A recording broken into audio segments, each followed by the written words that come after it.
Yo les gars, j'espère que tout va bien. Je vais vous faire un résumé de ce qui se passe au RC Lens, surtout sur le mercato. Il y a beaucoup de rumeurs, il y aura des départs, des arrivées, il y a des noms qui circulent forcément. Je vous fais un résumé de tout ce qui se passe. Mais avant de commencer cette vidéo, n'hésite pas à t'abonner sur mes réseaux sociaux, TikTok, YouTube, Instagram et Twitter.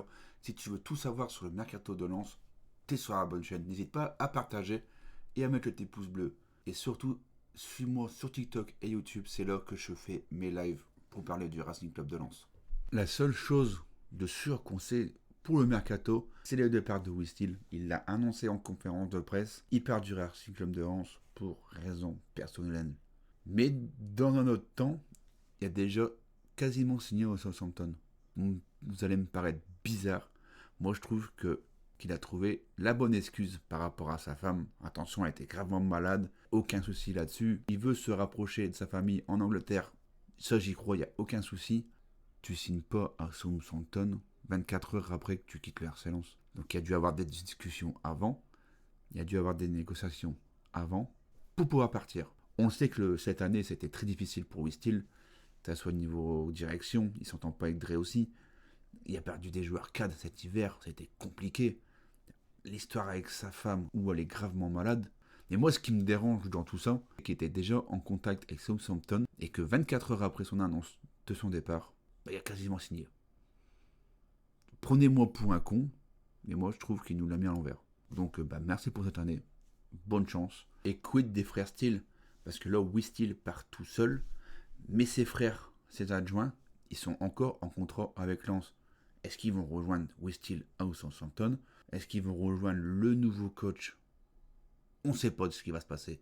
Mais en tout cas, Wistil part tout seul. Et pour le nom du nouveau coach, rien n'est fiable. On parle de Pierre Sage, rien n'est fait, il n'y a pas encore eu de contact. On parle d'entraîneur de Belgique, on parle de Laurent Courtois, mais pour le moment, il n'y a aucune info dessus. La seule chose qu'on sait, c'est que ça doit se dégoupiller fin de semaine ou grand max la semaine prochaine. Parce que c'est notre priorité numéro 1 avant de commencer le recrutement.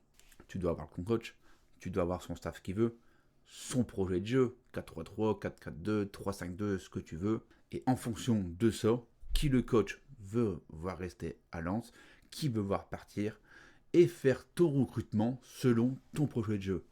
Nampalis Mendy, il a annoncé sur Instagram, c'est la fin de l'aventure avec le RC Lens. En fin de contrat, il ne sera pas prolongé. C'est dommage parce que je trouve que c'était un très bon joueur, une très bonne personne. Au milieu de terrain, il nous faisait un bien de fond. Malheureusement, il touche beaucoup à Lens et je pense que ça se joue aussi. Enzola, son option d'achat ne sera pas levé. Je pense que tout le monde va être d'accord. Il n'a pas été bon, certes, il a mis 6 buts avec Lens, mais son comportement, c'est pas adapté au RC Lens. Donc merci pour cette année quand même et bon vent.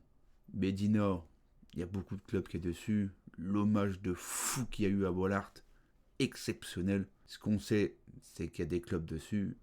Il y a deux clubs anglais. Il y a les Leverkusen, il y a la AS Roma, il y a l'Atlético de Madrid.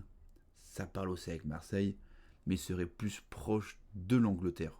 Et pour info, Medina, c'est 25 millions. Et Lens a très bien dit qu'il ne vendrait pas Medina en dessous des 25 millions.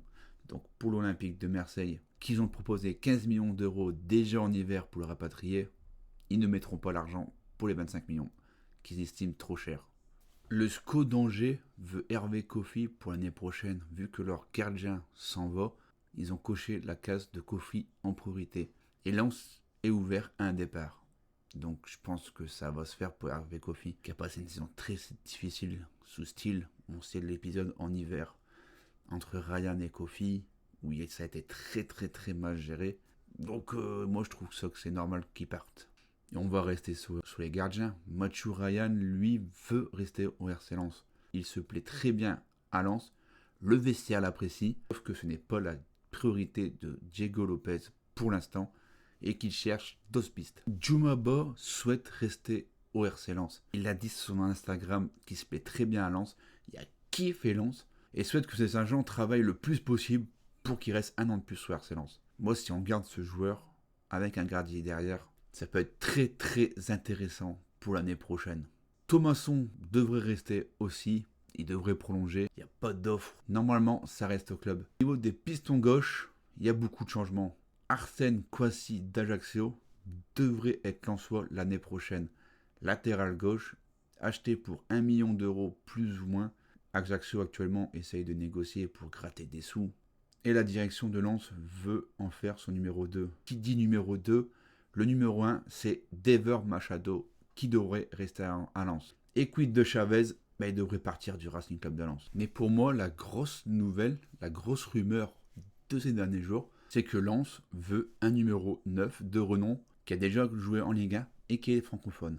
Il y a 2 noms qui circulent. Le premier, c'est Habib Diallo.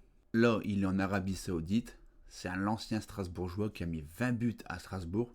Actuellement, 27 matchs, 7 buts. Il est en fin de contrat en 2025. Sauf qu'en Arabie Saoudite, il touche un très gros salaire. Est-ce que ça va se faire ou pas? J'en sais rien. Moi perso, les joueurs qui partent en Arabie Saoudite et qui veulent revenir en Europe, je suis pas fan. Le très bon exemple, c'est Seko Fofana.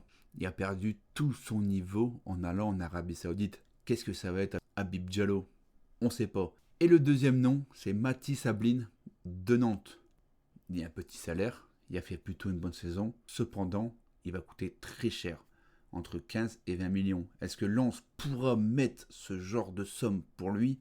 Je ne pense pas. Après, si ton objectif est de jouer le top 10, faut pas le prendre. Mais si ton ambition, c'est d'être en Coupe d'Europe, il te faut un attaquant, forcément qui coûte cher et qui va te claquer des buts. Alors oui, on a Kohalipou, oui, c'est prometteur.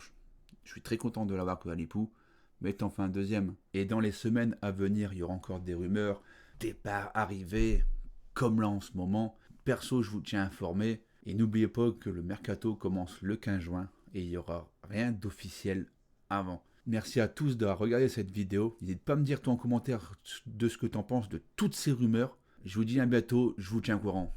Et surtout les gars, comme d'hab, allez lance, ça change pas.